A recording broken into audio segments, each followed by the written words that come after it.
A paz do Senhor, querido irmão. Você que tem acompanhado as escolas bíblicas online, né?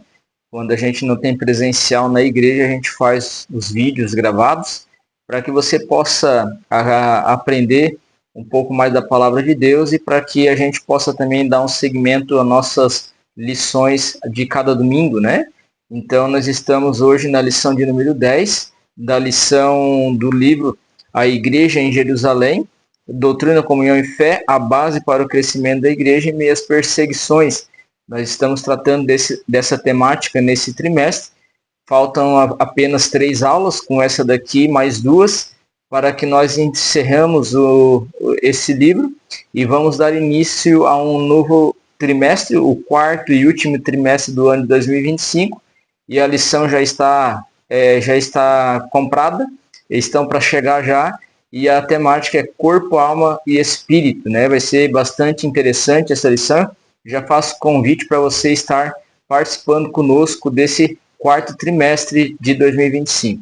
A lição de hoje é a lição de número 10, e ela tem como texto, como tema, a expansão da igreja.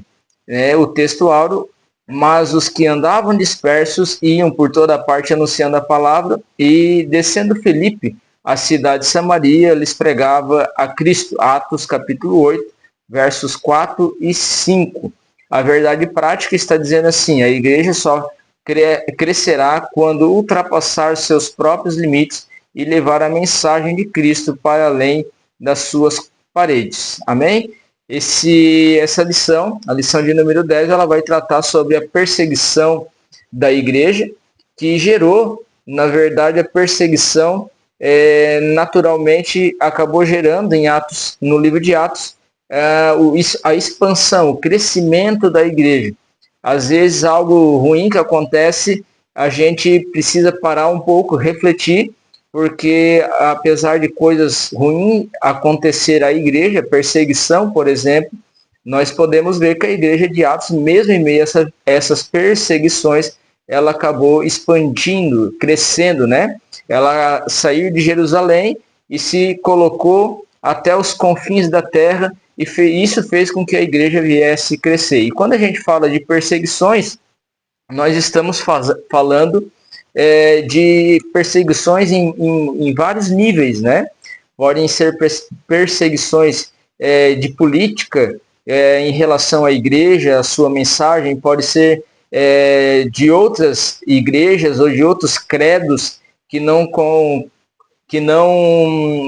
professam a mesma fé que você, pode ser de pessoas que pensam diferentemente da sua fé, pode ser de vários nichos, podem surgir as perseguições.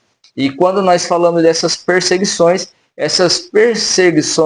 muitas vezes elas têm um objetivo, nos desanimar em relação à nossa fé, da nossa crença, né?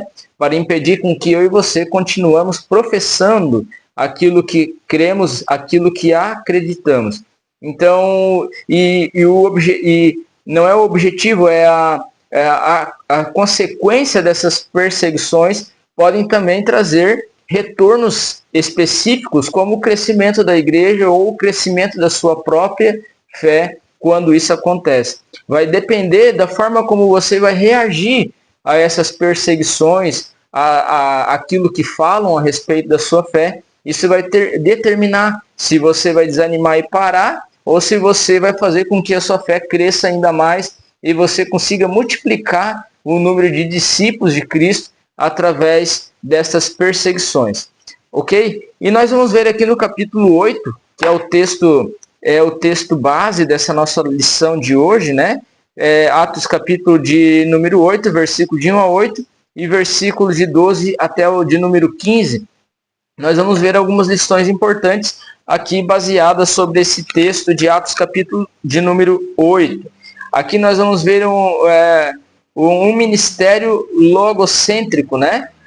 Veja que Filipe se moveu em 3 eixos no seu ministério. Filipe era um diácono consagrado no capítulo 6 de Atos para fazer um trabalho de atender o viúvo, a órfã, as necessidades da igreja de Jerusalém, que ela tinha necessidade, tinha pessoas pobres que passavam por algumas necessidades, pessoas doentes, e os líderes da igreja de Jerusalém convocaram, então, separaram, consagraram alguns diáconos, né? Entre eles Filipe e Estevão, né? Que a gente vai ver no capítulo 6, e Filipe agora no capítulo 8, que foram destinados da igreja, consagrados pela igreja, então, para exercer um ministério de acolhimento, de cuidado com essas pessoas. E o ministério de Filipe, ele era bastante interessante porque ele se baseia em 3 eixos que eu quero mostrar para você. O eixo logocêntrico, né, que vem de logos, da palavra. O eixo 2, que é o cristocêntrico, ou seja, o ministério dele, Cristo era o centro. E o terceiro era um eixo pneumodinâmico, ou seja, havia a dinâmica ou a influência, a direção do Espírito Santo de Deus. E o tópico 1, nós vamos falar do ministério logocêntrico, né? Os seus ministros, ou o seu ministério em Samaria, o ministério de Filipe, teve por fundamento a palavra de Deus, ou seja, os apóstolos, pois que estavam em Jerusalém, ouvindo que Samaria recebera a palavra de Deus, enviaram para lá Pedro e João. Veja que Filipe levou a palavra de Deus a Samaria, muitas almas se converteram a Cristo, né? Havia grande alegria naquela cidade. E como que Filipe conseguiu levar a Cristo? Como que ele apresentou a Cristo em Samaria? Pela palavra de Deus, pela palavra sagrada, as escrituras sagradas, a palavra de Deus, a Bíblia. Então, Filipe foi a Samaria e pregou o evangelho, testemunhou o Cristo pelo evangelho, né? E isso surtiu um grande efeito, pessoas se convertendo a Cristo, mudando de vida, se libertando de problemas de ordem social, espiritual e outras más, e ali havia grande alegria pela palavra que havia sido anunciada e almas sendo convertidas à pessoa de Cristo, ao testemunho de Cristo. Veja que o que mais acontece aqui, se firmarmos nossa pregação e ministério na palavra de Deus, então não tem como as coisas não darem certo.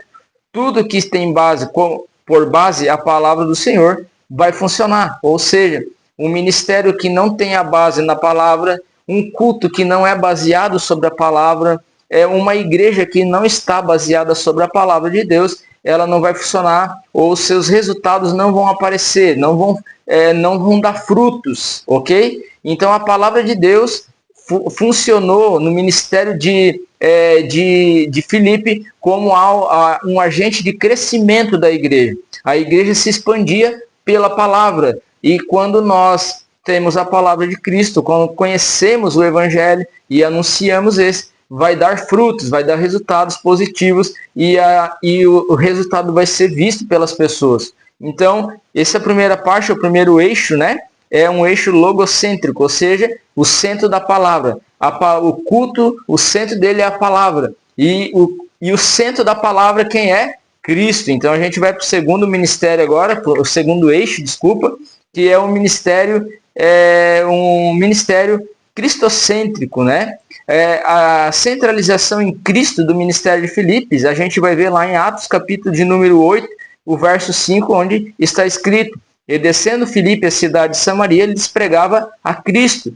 Ele só não pregava a palavra como pregava Cristo. Podemos pregar o evangelho sem pregar a Cristo? Sim, né? Mas é um evangelho estéril, ele não vai gerar frutos, ele não vai gerar vida aonde ele é pregado. Mas quando pregamos a palavra de Deus baseada em Cristo, no testemunho do que Cristo fez na terra e do seu exemplo, então não é um ministério, não se torna um ministério inoperante, mas operante, ou seja, um ministério que vai dar fruto, que vai trazer frutos bons para que possam ser colhidos naquela igreja, ou na sua vida, ou na sua casa.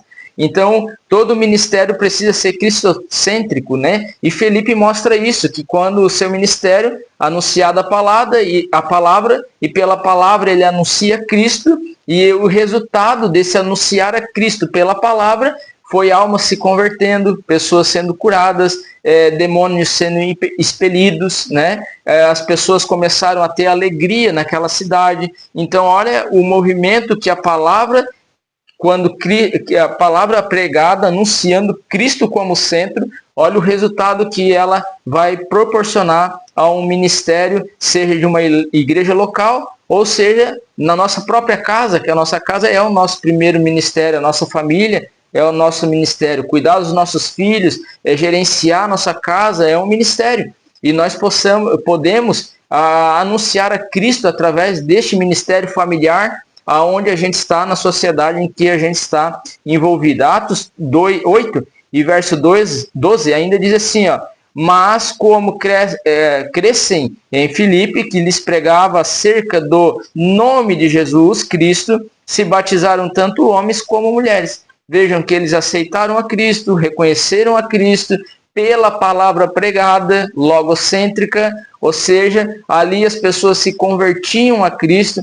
e abandonavam seus hábitos velhos de vida e passavam a viver uma nova vida em Cristo Jesus, como diz 1 Coríntios 5 e 7, se não me falha a memória, onde diz assim, agora que estamos em Cristo, nova criatura somos, e as coisas velhas se passaram, e eis que tudo se faz novo. Isso aconteceu em Samaria, pelo um evangelho pregado e anunciado por Cristo Jesus ao coração daquelas pessoas, através de Filipe, que era o orador, o pregador daquele lugar. O que podemos aprender agora com o ministério pneumodinâmico? Nós vimos que é um ministério, o primeiro eixo, né? Um ministério logocêntrico, o segundo cristocêntrico, e agora um ministério pneumodinâmico. E aí nós vamos ver aqui, outro eixo da pregação de Filipe estava fixado nos carismas, né? Nos dons do Espírito Santo, né? Era movido pela força do Espírito, ou seja, Filipe pregava, anunciava Cristo, mas pela influência, inspirado pela força do Espírito que habitava dentro dele. A partir de Atos 2, a igreja foi batizada com o Espírito Santo, recebeu o batismo com o Espírito Santo e foi autorizada, então, a iniciar o ministério da igreja, anunciando a palavra tendo Cristo como centro e o Espírito Santo motivando, levando, dando condição essas pessoas, como Filipe, chegar às cidades e anunciar a Cristo. E ali, então, o efeito gerado causava transformação daquele ambiente, daquele lugar, daquelas vidas. E aí, então, se conhecia que ali realmente estava o Espírito Santo, o pneuma, né? Aquele que guiava a igreja em todas as suas práticas, tanto na pregação, quanto na oração, quanto nos milagres que aconteciam. Por isso, esse eixo do ministério chamava-se pneumodinâmico, ou seja, é a dinâmica, é o movimento do Espírito através de vidas humanas, como a de Filipe, fazendo a obra de Cristo, anunciando a Cristo, anunciando o Evangelho e fazendo milagres, sinais, maravilhas em direção às pessoas que eram direcionadas às palavras de Filipe. Veja que Deus, em toda a história e pela Bíblia, nós podemos ver isso, que Deus usa pessoas para abençoar pessoas. Deus usa pessoas para fazer a obra de Deus na terra. Deus não, em alguns momentos a Bíblia vai mostrar que veio anjos, que a própria presença de Deus desceu à terra. Isso pode ser uma realidade? Sim. Foi na Bíblia? Pode ser hoje? Pode. Mas em muitos casos é você e eu que Deus vai usar para transmitir a palavra, para orar por alguém enfermo e ser curado, para discernir algo espiritual e repreender e aquele ambiente ficar livre daquela opressão espiritual, né? Então a gente vai ver que Deus vai usar pessoas para, através do Espírito, da influência do Espírito Santo, sobre a inspiração do Espírito Santo, para fazer a obra de Cristo na terra. Você não vai pregar o Evangelho sem ter uma inspiração divina para pregar o Evangelho. Filipe, teve inspiração do Espírito para o que pregar e como pregar, para que o resultado que nós vamos ver no capítulo 8, almas salvas, alegria, pessoas libertas, pessoas curadas das suas enfermidades. Isso havia uma dinâmica do Espírito, movendo Filipe no que falar, no que fazer, no quando fazer, para que esses resultados aparecessem e se tornassem evidentes na vida da igreja que estava em Samaria. Assim nós vamos entender que a igreja ela anda sobre 3 eixos, logocêntrico, palavra, ela precisa ter palavra, ela precisa ter na palavra Cristo como centro, pregar a Cristo e não só os milagres que Cristo fazia, mas a vida e a obra de Cristo, ou da centralidade a Jesus Cristo como autor do Evangelho, como uma peça fundamental do Evangelho para que a igreja possa permanecer viva. E por último, a igreja precisa ser pneumodinâmica, ou seja, ela precisa ser dirigida, instruída pelo Espírito Santo, ser influenciada por essa força do Espírito em nossas vidas para que ela tenha resultado e esse resultado glorifique a Deus, glorifique o nome de Cristo na terra e isso vai acontecer quando nós nos centramos nesses 3 eixos da palavra, em Cristo, na oração e na dinâmica, na influência do Espírito nos guiando a fazer aquilo que precisa e é necessário fazer nesse tempo. Que essa palavra possa ficar ao seu coração. Aprendemos algo aqui a respeito da palavra de Deus, Atos capítulo 8, aprendemos algo que serve de exemplo para nós até hoje, nesses dias. O Espírito Santo continua agindo através de pessoas como eu, como você, e outras pessoas que têm anunciado o Evangelho, e que você possa buscar a direção de Deus pela palavra, que você possa colocar Cristo como centro, como Jesus como centro da sua vida, dos seus pensamentos, dos seus projetos, e que você possa buscar a direção do Espírito Santo para que esses projetos, pensamentos, ações que você faz, seja na sua casa, na sociedade ou na igreja, que eles possam combinar com levando a glória para Deus, e isso vai ser um fator que a sociedade, as pessoas que andam à sua volta, vão realmente olhar e vão dizer assim, é Jesus, é o Espírito Santo operando através daquela vida, da sua vida, da minha vida, naqueles lugares. Que Deus possa abençoar você neste dia e que a Deus também possa abençoar a nossa nação, a nossa cidade, a nossa igreja, onde congregamos, aonde professamos a nossa fé, porque Cristo é glorificado, é anunciado através da palavra naqueles lugares. Que Deus abençoe a sua vida, em nome de Jesus.